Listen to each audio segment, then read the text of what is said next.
Isang masayang pagbati po ang aking muling ipinaaabot sa lahat po ng ating mga taga-subaybay. Welcome po sa ating pong episode or segment ng ating buhay pamilya. Isa na naman pong makahulugan na pag-uusap at talakayan ng atin pong gagawin sa araw na ito, at nais ko pong kayo ay pasalamatan sapagkat naglalaan po kayo ng panahon para amin kayong makasama, at nang sa ganon kayo naman po, yung mga naririnig nyo po dito sa amin ay ma-share nyo rin naman po sa inyong mga nakakausap. Alam nyo po, napakahalaga po na tayo po ay nagsusuportahan. Kung meron pang mga kaibigan tayo na halimbawa na aapektuhan pa rin po ng pandemya at ng ilang pang pagsubok sa buhay, tayo po ay makatulong sa kanila sa magitan ng ating mga words of encouragement at gain din sa ating mga natututunan po dito po sa ating segment ng buhay pamilya. Tayo po yumuko sa isang panalangin. Mapagmahal po namin Panginoon, maraming salamat muli sa pagkakataong ito na kami po ay magkaroon ng maikling pag-aaral, at salamat po na ang inyong banal na espiritu ang papatnubay sa amin. Salamat sa inyong pagdinig sa pangalan po ng aming Panginoong Jesus. Amen. Kung kayo po ay nakasama ko, kahapon ay atin pong pinag-usapan ang tungkol sa resilience, na ang resilience po, yun po ang ating tema for this week.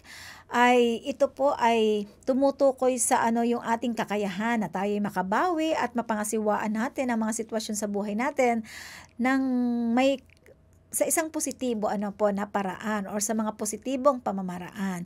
Ipagpapatuloy po natin ang atin pong pag-aaral, at kahapon ay aking binanggit po sa inyo na ang atin pong perception, yung ating pagtingin sa isang bagay ay nakakatulong po ito kung paano tayo magdidesisyon at paano natin dadalhin ang buhay natin. Napakadelikado po na tayo ay tingnan ang isang bagay sa isang negatibong paraan na hindi po natin talaga ito pinag-ukulan ng pansin, at talagang kaagad nagdesisyon na po tayo. Ayan po, may mga kasama tayo na mga parents dito ay bahagi po ng atin pong pagsasalin ng virtue o ng pag-uugali sa ating mga anak ay yung tayo mismo po kakitaan ng ating mga anak ng resilience, ng katatagan sa buhay. So, nais ko pong ibigay sa inyo ang isang talata sa Biblia na sa Proverbs 4:23 sa New Century Version. Ang sabi po, be very careful about what you think. Your thoughts run your life. Yan po ay bahagi pa rin ng ating pagtingin sa ating bagay. Sinasabi ko nga po, if you want your life to be resilient, be sure that your mind is resilient. Sapagkat ang lahat nga po ay nagsisimula sa atin pong kaisipan. Kung ano yung nabubuo sa ating kaisipan, ay malamang yun po ang maging lifestyle po natin. So, resilience is a virtue. Meron po akong babasahin sa inyo na isang quotation from Mind, Character, and Personality, Volume 1, page 7. Ang sabi po, God has given to every human being a brain, and He desires that it shall be used to His glory. We are to educate and train every power of mind and body, the human mechanism that Christ has bought, in order that we may put it to the best possible use. Napakabuti ng ating Panginoon, sapagkat binigyan po niya tayo ng isang kaisipan na may kakayahan at may kapangyarihan talaga na mag-isip ng mga bagay na makatutulong po sa atin. Di ba ganyan naman po ang kahalagahan ng buhay? Marami tayong mga transactions sa buhay, marami tayong mga nakakausap, o maaring sa trabaho po natin, marami tayong gustong gawin sa buhay, in other words. At ang isa po dito, gusto rin naman nating humaba ang buhay natin at maging makabuluhan ang ating pong buhay, maging matagumpay ang lahat ng ating ginagawa. At napakahalaga po na talagang isipin po natin ito ng may kaayusan at isasangguni natin ito sa ating Panginoon. Di ba? Ang sabi nga po sa Proverbs ay 3, 5, and 6, trust in the Lord with all your heart and lean not into your own understanding. In all your ways acknowledge Him, and He, or God, shall direct our paths. Diba? Ang ganda po.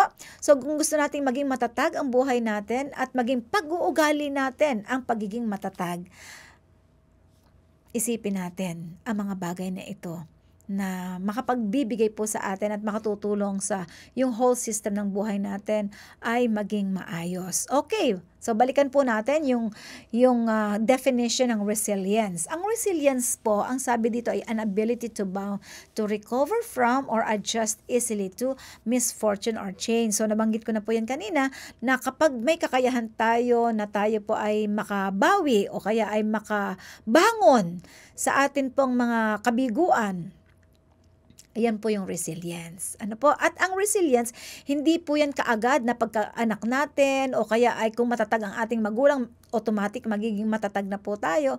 This is an individual work, of course, with the help of God. Ayan. So, bouncing back from the strong winds of adversity is a sure sign of resilience. Sino po ba naman sa atin ang hindi tayo nakaranas ng iba't ibang mga pagsubok sa buhay na yung napaiyak ka ba, 'di ba? Napaiyak ka, ikaw ay natakot, ikaw ay nagkaroon ng para bang may namumuo sa isip mo na ano kaya kung ganito ang mangyari, ano mangyayari sa akin, ano mangyayari sa pamilya ko. May mga ganun tayo na mga kaisipan na pag hindi natin po nabantayan yon at hindi natin naisanggunin sa ating Panginoon, tayo po yung mapaparalyze na mga ganong negative thoughts. Actually, yun yung the RNT virus of the brain. Meron ako isang presentation dyan. Yung RNT is repetitive negative thoughts. Kapag repetitive, yung panglaging na yun ang iniisip mo, ang tendency, laging ganun. Laging negative ka, laging nagagalit ka, ganun eh. Laging ganun ang kaakibat eh. Kapag ng problema ang isang tao, ang kasunod nun eh, mayayamot ka, magagalit ka, maninisi ka, yung mga ganun ano, which is talagang ayaw po natin na mangyari yon. So ito po ang layunin ng segment na ito, na tayo po ay magsuportahan tayo sa loob ng ating pamilya. Ano po, kung ang ating mga anak ay nagkaroon ng failure, nabigo sila, meron silang hindi magandang ginawa, o kaya bumababa ang grades nila dahil sa kanilang kapabayaan, tama po yun. Hindi po yun, tama po na i-acknowledge natin na yung kanilang ginawa ay hindi maganda. Ngunit hindi tayo nananatiling nakatuon doon sa hindi maganda niyang ginawa. Okay? Solution focus po tayo. Dahil ang isang taong resilient, may pag-uugali na resilience, katulad again, katulad ng illustration ko before na ang resilience ay katulad ng isang puno ng kawayan, hindi po siya nabibreak, kung hindi, lang siya, nagbibend lang siya. Okay? May mga pangyayaring ganyan sa buhay natin eh, napaiyak ka, natakot ka, pero hindi mo hinahayaan na yung takot mo, yung mga negative emotions mo ay kontrolin ka nun at hindi ka na makadesisyon ng tama. Ano po? So, ang resilience talaga ay isa sa mga mahalaga na mga pag-uugali ng tao na talagang kailangan natin na magkaroon tayo ng ganito eh, dahil kung wala po sa dami ng dumarating na pagsubok sa atin hindi po natin ito makakayanan kung hindi talaga tayo magpapatulong sa ating Panginoon na maging matatag po tayo sa buhay. Kaya nga po ay akin pong i-discuss sa inyo ang the 7 C's of Resilience. Meron pong marami tayong nababasa tungkol sa resilience, paano maging matatag, pero gusto ko po itong ang author po nito ay si Dr. Ginsberg. Siya po ay isang human development expert. Nag-aaral ng behavior ng tao, ng human development. Ano po? So, meron siyang binuo na 7 C's of Resilience. Kaya po, yan ang aking isi-share sa inyo. Kung hindi natin matapos, siguro hatiin natin. Ngayon po yung first 3 and then bukas naman po yung 4. So, the 7 C's of Resilience. Number 1 po ay, banggitin ko muna, ano tong 7 C's na to? Yan po yung confidence, competence, connection, character, contribution, coping, and control. Maaaring hindi nyo na-memorize, but let me go over to this 7 C's, one by one. Ang una po dito ay ang competence. Ulitin ko, competence. Ano ibig sabihin ng competence? Ayon po sa definition sa aking research, competence is the ability to know how to handle stressful situations effectively. Meron kang kakayahan na malaman mo kung papaano mo pangangasiwaan ang mga may higpit na mga karanasan. Ano po, hindi lahat ng tao meron silang kakayahan na gano'n na malaman nila. Kasi dahil po may mga taong iba ayaw nilang mag-isip, tamad mag-isip. Kaya kung ano na lang, kaya palpak po yung buhay nila, no? And it runs through na pati yung family natin ay maapektuhan. So, this competence requires having the skills to face challenges and having had the opportunity to practice these skills so that one feels competent in dealing with situations. So, pag sinabi nating ang isang tao ay merong competence sa pangasiwa ng kanyang mga problema o kaya mga stressor sa buhay, ay yung competence ma-develop po sa kanya. Alam niyo mga kaibigan, amin po laging sinasuggest na kung ano yung naiisip nyo, gusto nyo na magkaroon kayo ng ganito or maranasan nyo ito, talagang isasangguni po natin ito sa Panginoon dahil hindi talaga po natin tayo kaya sa buhay natin. Marami tayo mga flaws, di ba, mga kapatid. So, pag sinabi natin competence, maaaring iugnay nyo ito sa katalinuhan, hindi po. Ang isang tao na hindi siya nakatapos ng pag-aaral sa formal schooling, pwede siya maging competent. Bakit? Sapagkat alam niya kung papaano i-handle ang mga problema. Halimbawa, meron tayong problema, di ba? Ano ang unang-una niyong ginagawa, mga kaibigan? Kapag dumating ang problema sa iyo, ano ang unang-una niyong ginagawa? Ayan, sagutin niyo po yan, i-share niyo po yan sa amin. Pwede niyo pong i-type sa comment section, ng atin pong program, nang sa ganun tayo po ay magtulungan. Ano ang ginagawa mo? Unang-una mong ginagawa. Ano ang sabi po sa Matthew 6:33, seek ye first the kingdom of God and His righteousness, and all these things shall be added unto you.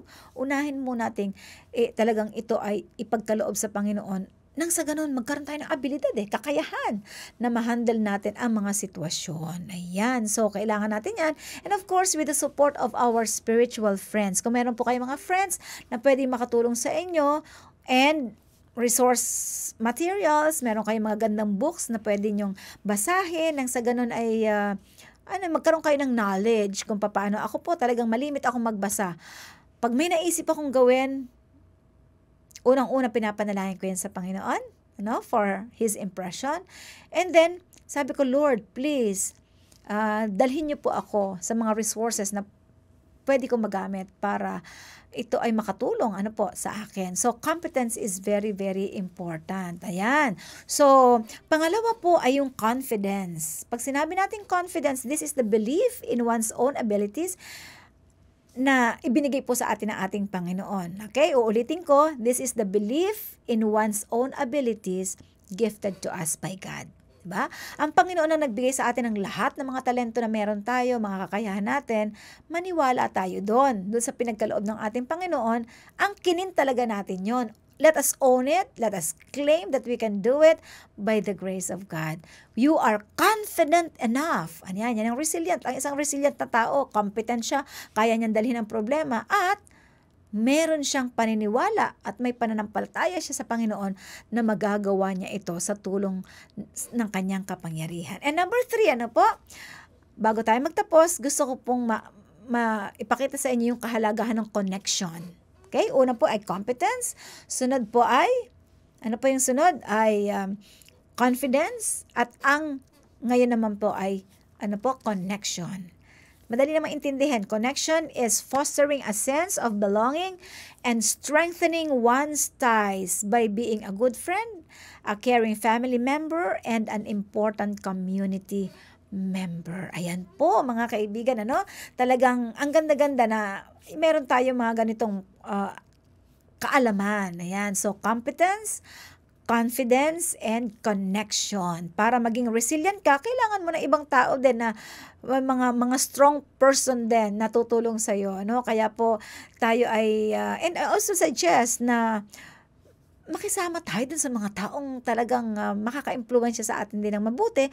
At kung meron naman kayong mga nakita na mga tao na may mahihina, tayo naman po ang maging agent of change sa taong yon. Nang sa ganun po ay maranasan din niya kung gaano ka halaga ang buhay na tayo po ay resilient, matatag tayo, at meron tayong pananampalataya na talaga ang ating Panginoon ay magiging kasama natin. Yan po muna, at ating itutuloy po ang ating talakayan bukas, at itutuloy natin ang 7 C's of Resilience. Maraming salamat po.